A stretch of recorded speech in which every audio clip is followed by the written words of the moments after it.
विपक्ष लगातार हमलावर है केंद्र सरकार पर। मोदी सरकार को दलितों के नाम पर लगातार घेरने की कोशिश की जा रही है। इसी बीच हमारे सहयोगी यतेंद्र शर्मा ने केंद्रीय मंत्री थावरचंद गहलोत से बात की, वो आपको सुनवा देते हैं।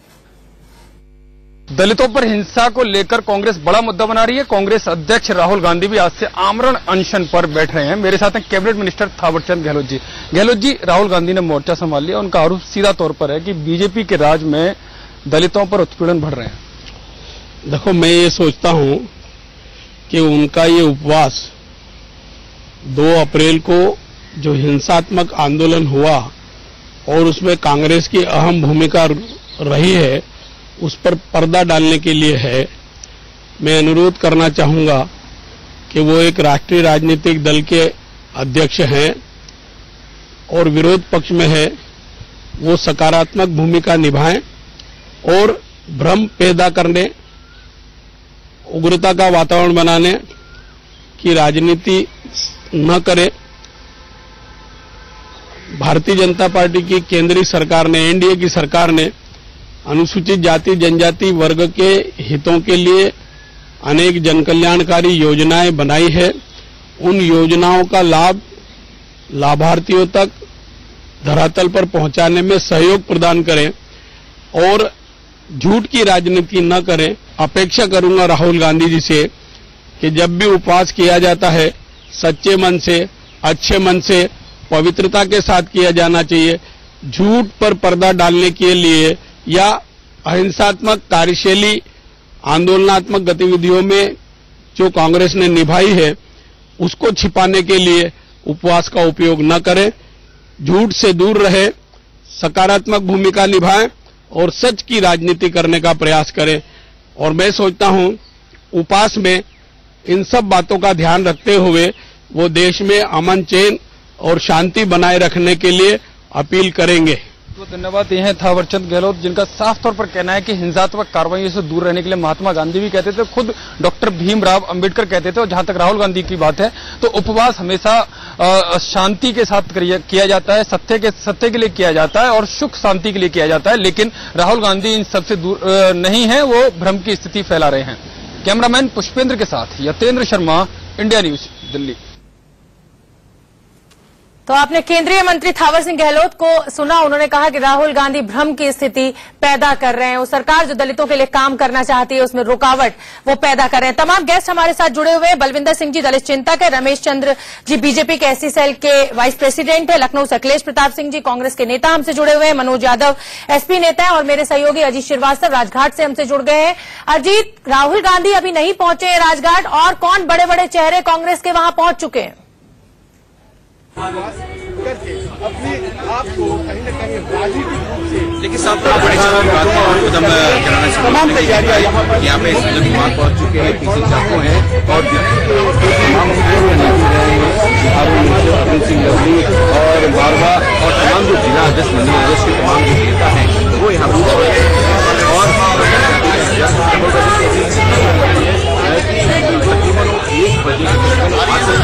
और इसकी घंटा बैठेंगे और उनका साथ देंगे जो तमाम यहाँ पर कांग्रेस। ये तस्वीरें हम आपको दिखा रहे हैं राजघाट से, हमारे सहयोगी के द्वारा ये तस्वीरें हम आपको दिखा रहे हैं। आप देख सकते हैं वहां पे गाने बजा के देशभक्ति की भावना पैदा करने की कोशिश लगातार कांग्रेस कर रही है। कुछ देर बाद राहुल गांधी वहां पहुंचेंगे। मैंने तमाम राजनीतिक दलों के नेताओं से बात करी। अब मेरे साथ बलविंदर जी दलित चिंतक हैं, उनसे बात कर लेते हैं। बलविंदर जी, तमाम पार्टियां इस समय आपके साथ खड़ी हुई है केंद्र सरकार के खिलाफ। क्या लग रहा है कि सिर्फ राजनीति हो रही है या सच में दलितों का फायदा होगा? सर्वप्रथम क्रांतिकारी जय भीम। ये एक मजाक बना के रख दिया है आंदोलन का। जो समाज को दिशा देने का आंदोलन था, आज सभी राजनीतिक दल उस पर रोटियां सेकने लगे हैं। बड़ा दुख होता है। हजारों बच्चे गिरफ्तार हो गए हमारे, लेकिन इन लोगों को उनकी चिंता नहीं है। हमारे घर की माता और बहनों को उठाया जा रहा है, प्रशासन प्रताड़ित कर रहा है उन लोगों को, लेकिन ये उन लोगों के लिए तो नहीं आ रहे, सिर्फ राजनीतिक रोटियां सेकने के लिए सारी पार्टियां लग गई हैं।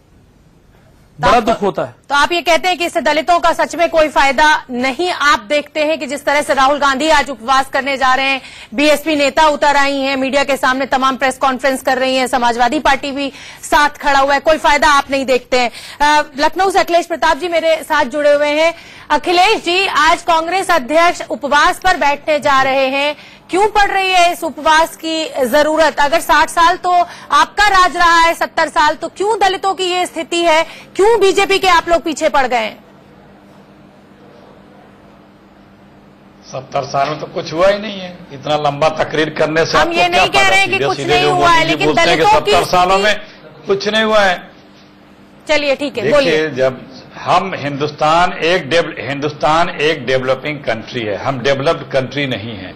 अभी बहुत दिनों तक बहुत सी चीजें होनी बाकी है, और दलितों की जो या पिछड़ों की या समाज के और तमाम जो पिछड़े पायदान पे लोग थे उनके लिए कांग्रेस बनी, उनके लिए लड़ाई लड़ी और आज भी लड़ रही है। और कांग्रेस के दिल में ये भावना है कि हम लोग समाज के हर वर्ग को मजबूत करें, और कांग्रेस उसमें करती है। उसके लिए कोई हम लोग समझौते नहीं करते। आपने पूछा क्यों उपवास कर रहे हैं?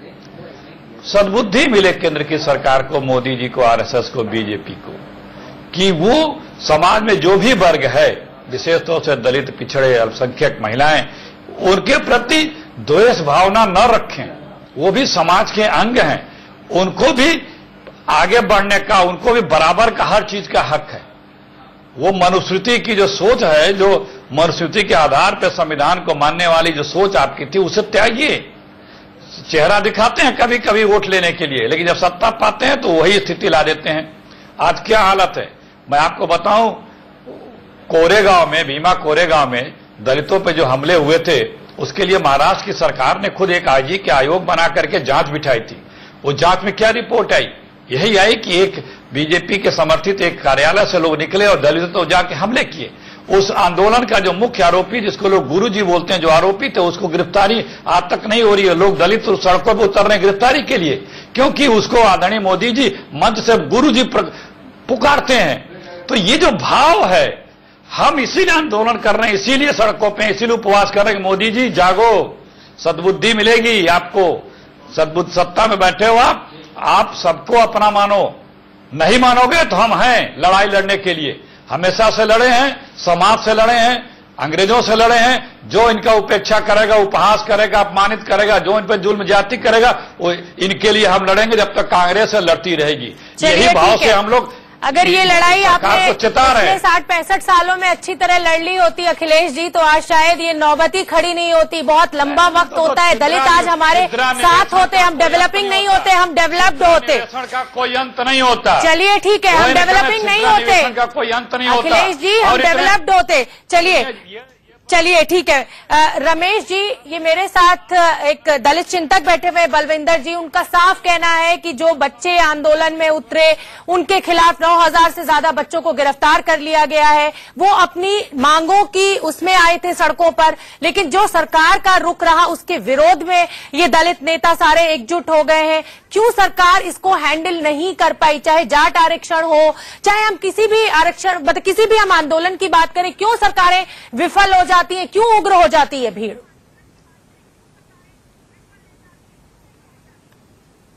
शोभना जी, पहले तो ये कि हमारे बलविंदर जी जिस तरह से कह रहे थे, इससे पहले मैं थोड़ा सा ये बताना चाहूंगा कि हमारे अखिलेश जी कांग्रेस के बड़े नेता बड़ी लंबी चौड़ी 70 साल की अपनी बात कर रहे थे कि कांग्रेस के जमाने में इनके कुछ नहीं हुआ। अरे क्या भूल गए पिपला कांड? क्या भूल गए बेलची कांड? क्या भूल गए पनवारी कांड? क्या भूल गए मिर्ची कांड? क्या असम भूल गए हैं? क्या भरतपुर भूल गए हैं? अरे इनके तो खूनों के हाथ रहते हुए क्या 84 भूल गए हैं? क्या 1975 भूल गए हैं? क्या आजादी का जंग में जिस तरीके से लाखों लोग शहीद करके कांग्रेस ने राजपाट संभाल करके जिस तरीके से जात पंथ धर्म की खेती पैदा करने वाले लोगों, आज किस मुंह से बात कर रहे हो? डॉक्टर अंबेडकर को जीवन पर्यंत सताने वाले लोगों, तुमने भारत रत्न कुर्मे को दे डाला, लेकिन डॉक्टर अंबेडकर को भारत रत्न नहीं दिया, संसद में तैल चित्र तक नहीं लगने दिया। ए दलितों की दुहाई देने वाले कांग्रेसियों, आज तो तुमको उपवास नहीं, आज राजघाट पर जाकर के गांधी जी के नाम को बेचने वाले लोगों प्रायश्चित करना चाहिए कि हमने जो भी कुछ दलितों के साथ किया आज उसी की देन है। और मोदी जी की सरकार कटिबद्ध थी। एक्ट में इनका क्या योगदान है? अरे 2015 में एक्ट में जो 1989 में बना था, संशोधन 1915 में हुआ, 16 में वो कानून के रूप में आया और उसमें जो प्राविधान प्रभावी बनाने का काम किया गया। ये आज चाहे वो कांग्रेस हो, चाहे सपा हो, बसपा हो, सपा वाले लोगों तुम्हारे कार्यकाल में 15,000 लोगों का डिमोशन हो गया। आज प्रमोशन रिजर्वेशन में आप अपनी बात करिए बलविंदर जी, अपनी बात कीजिए। 4 साल से आप भी सरकार में हैं। एक बात तायद करता हूँ, आप अपनी बात जो करिए। एट्रोसिटी एक्ट में बदलाव किए हैं, 60 दिन में चार्जशीट लगना चाहिए, किया है, और 7 डेज में जो कंपनसेशन मिलना चाहिए मिलेगा। गांधी ने गोडसे के बारे में बताइए। आंदोलन डेमोक्रेटिक सिस्टम मांग थी, मैं उस बात की तायद करता हूं, लेकिन इसमें घुसपैठ के घुस गए हैं कांग्रेस के लोग, अन्य लोगों ने इसको रंग देने का काम किया है। आज या आप ये कहेंगे कि आप ही की तरह की राजनीति अब कांग्रेस ने करनी सीख ली है।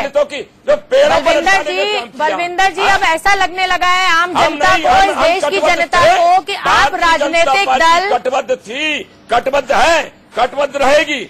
और बलविंदर जी से एक निवेदन कर दूं, मेरी शीर्ष नेतृत्व सरकार के साथ चिंता भी, मैं मध्य प्रदेश सबसे पहले गया, तो 3 अप्रैल को गया। चलिए ठीक है, सारा समीक्षा करके आया। रमेश जी आपको मैं रोकना चाहूंगी।